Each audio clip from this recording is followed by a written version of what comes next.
Good, you? Very good. Wow, that's a lot of fun. Yeah, I was gonna say, I'm like, get ready. How you doing? Good, yeah, good. It's really nice talking about Defiance again. I feel like it's been a bit of time, so yeah, it's nice.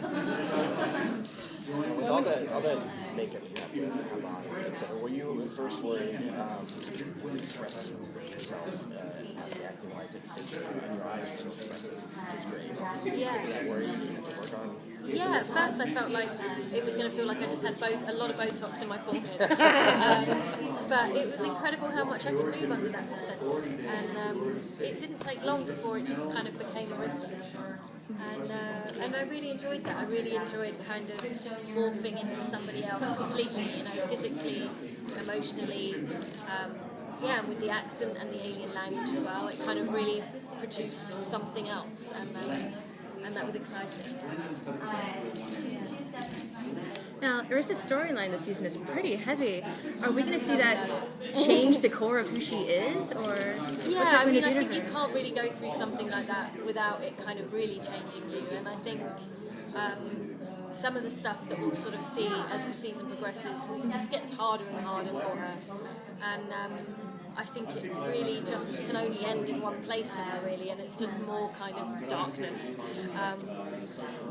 But hopefully they'll be singing Johnny Cash again soon. That's what I'm hoping for. That's my aim. Season 3. So yeah, she's gone on quite a journey. When she came back and kind of lost a little love there that she thought she still had, and you're waiting for her, how did that affect her? I love the relationship at the moment between the three of us, me, Berlin, and Tommy. Yeah. I think Arisa deserves it, if I'm honest. I shouldn't be saying that, but she expects everything to be there and expects everyone to be there for her no matter what, and I think it's been quite a learning curve to realise that actually they're not always there. But at the same time, bless her, she's not kind of going on a journey for her own, kind of on her own accord.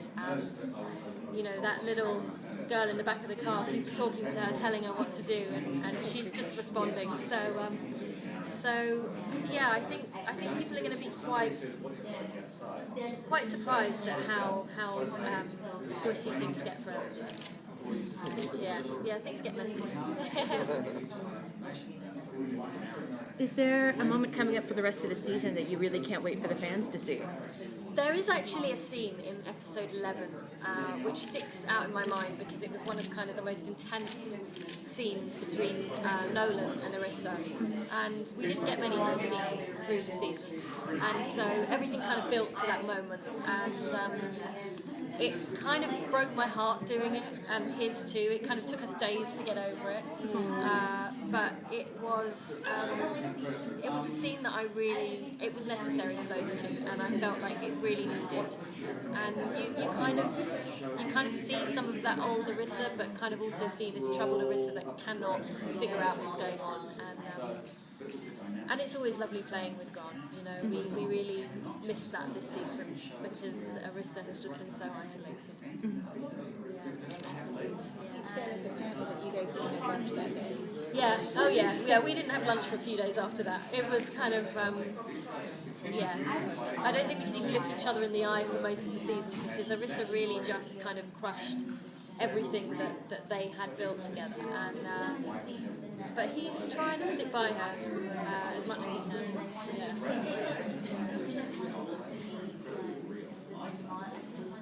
So what is a new character that you've been able to have some screen time with that in the past you haven't, that will be coming up in the latter half of this season? I think Arisa has some time with Berlin, which is very new for her, kind of this other female presence in her life that really kind of shapes her world a bit, especially with the dynamic between her and Tommy.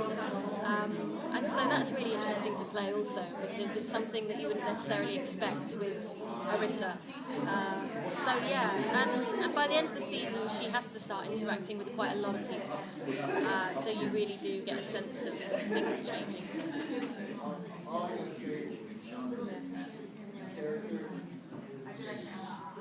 What's been the biggest change for you from last season to this season, either from an approach as an actor or just in your mindset going into your character? I think things took a real turn for Arissa in a way that even I didn't kind of expect. And going on to this journey so isolated was really kind of hard for me as an actress as well, because suddenly I didn't have all my friends around me. I was suddenly on set on my own with the green screen, and that got tricky, and it got kind of lonely, and so she dragged me down with her. So it's funny how a character can do that. It can really change your world on the set as well. So I'm rooting for Johnny Cash season 3. Fingers crossed. Now, have you been a sci-fi fan, or was this kind of your first foray into it? As far as, have you always been a fan of it? Or? Yeah, and without kind of even knowing, really. I think I've sort of, like most kids, you grow up with it, and you kind of want to be in that world desperately. And so it's a dream to kind of suddenly be allowed to do that and be allowed to play. And I've always kind of, and more really loved the kind of fantasy and sci-fi genres. I love the way you get to kind of just be very creative and liberal, and kind of there's no boundaries, and I think that's what I really like, is that you can take it anywhere. Speaking of no boundaries, now that season 1 is under your belt, you've got season 2 coming. The fans can be rabid. Yeah. Has it taken some time to acclimate to that type of fervor that Defiance has caused with fans? It's amazing. We've been, I didn't realise quite how sci-fi fans are like no other. They really are. It's That's the nicest way to say that as possible.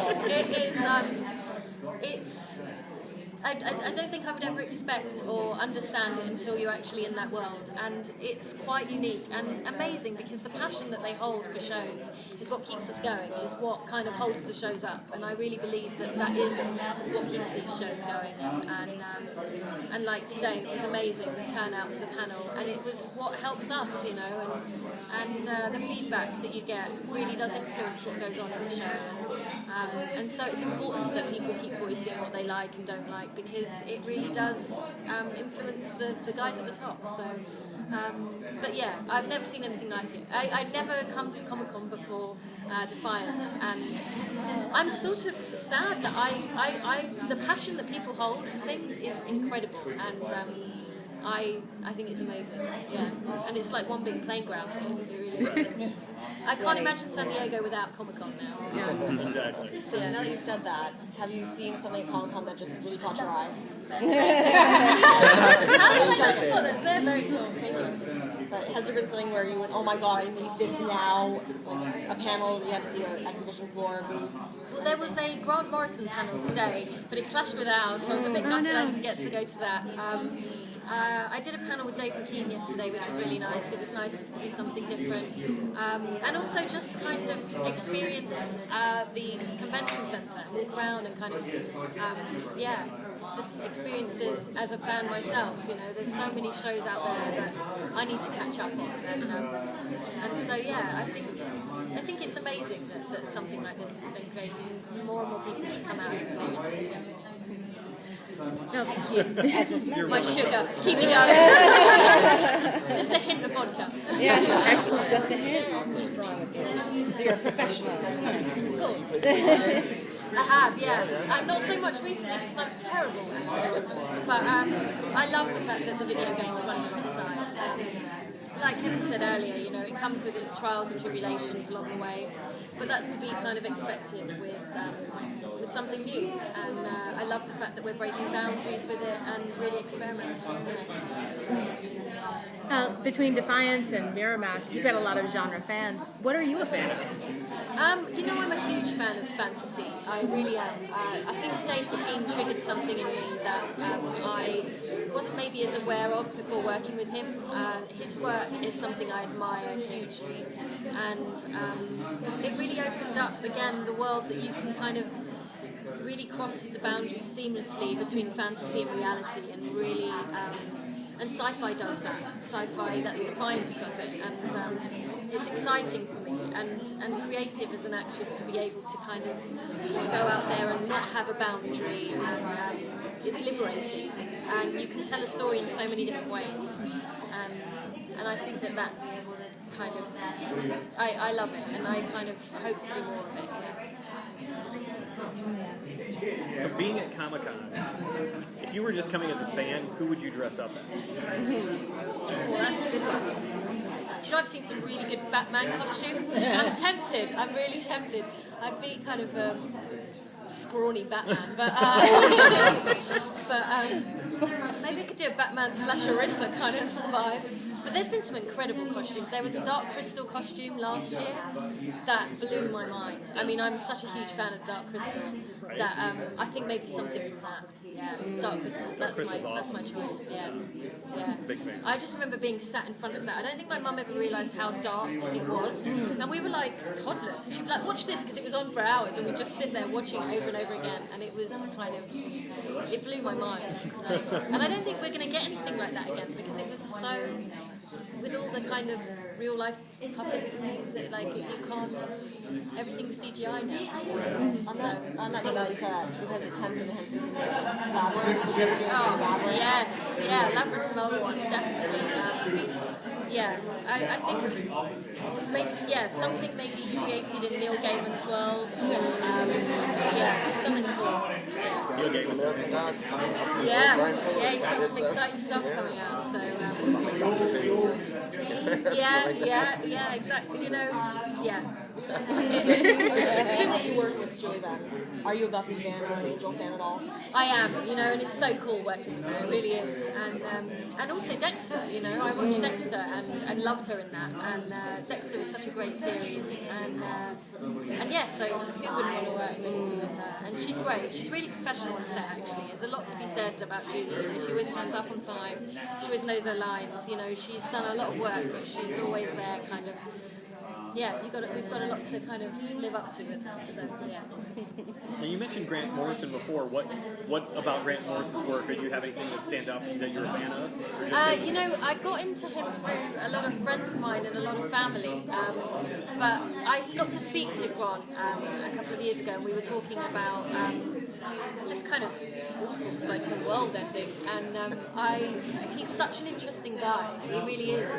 And I think that somebody that has that kind of imagination and can put it into their work is just extraordinary. And being at places like this really opens up the world. I really, you know, I love things like also like Death Note, which is another favourite of mine, and so I just, my mind is just kind of, you can see I'm just kind of geeking out. I love being here. I'm trying to keep it under wraps. You don't have to do that at this table. Okay, cool. Go. All right, I'll relax. That's what this whole thing's built for. Yeah, definitely. And I didn't really, I wasn't kind of aware of it until Defiance. There were things that I started to like. I've got some very cool friends around me that introduced me to lots of cool stuff.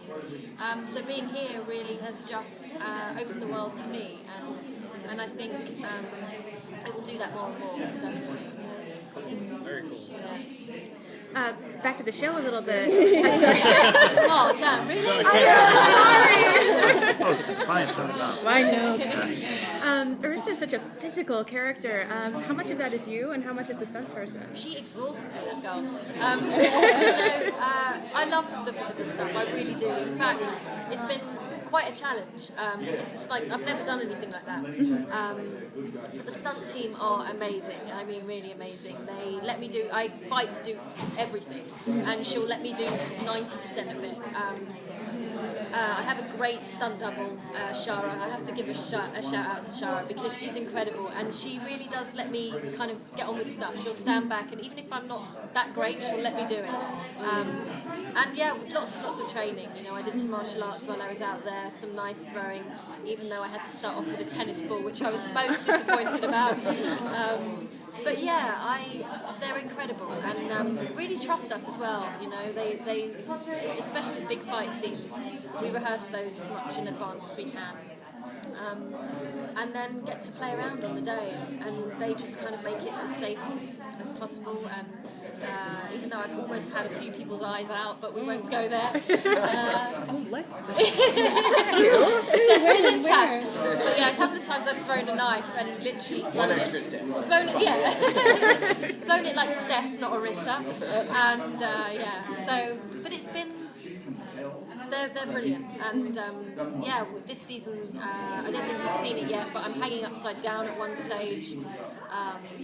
So yeah, climbing up things, jumping off things, everything you didn't get to do as a kid because you were told off about doing, I get to do. So yeah. Are we going to see more of those fight scenes coming up for the rest of the season?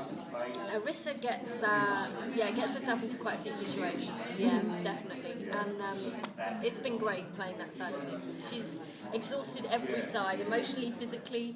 Like she is, she's quite a firecracker. That one. Yeah. She is. But yeah, it's a dream. It really is to play her. Excellent. Yeah. Cool. We're all trying to be so polite. Quick. We're trying to be so I'm a few polite. episodes behind, so Oh, okay. the last one I saw was you were actually singing Johnny Cash. So Oh, okay. Yeah, everything gets a little darker from there. yeah. Yeah. They tried. They did try. Yeah. We good? I think that's it. Okay. Thank you so much.